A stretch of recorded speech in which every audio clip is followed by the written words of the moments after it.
Hello everyone, this is Fans Politics Asia, and this is the quick update over at the situation at Kupyansk. So this is Kupyansk, and this is Svetove somewhere below.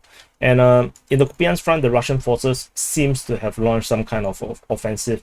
And most corroborated one is actually the one at Masyutivka.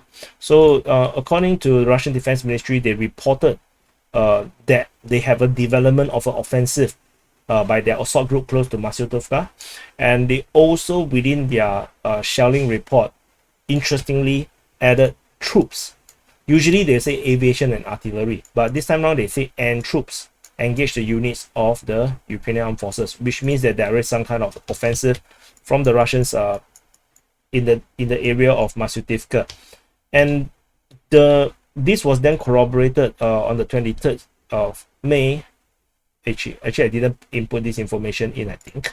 Yeah, the Ukrainian Defense Ministry actually in their report also mentioned about the fighting at Masyutivka. I didn't add it in, and because the way how they reported the fighting in the Kupyansk front, they added aviation, artillery, and troops have engaged the units in these multiple locations, which means that there is a possibility that the Russians actually are on the offensive, not just in Masyutivka, but at Timkovka, at Timkovka, at Kotelevivka, Katabaivka, and Kromalny. So there could be a possibility that we are now actually witnessing the beginning of a Kupyansk offensive by the Russian forces.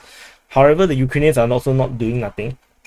In the Timkovka region, there are DRG operations being reported also at Tabaivka and Kaislivka, but you can see that it's actually concentrated all around in the same area here.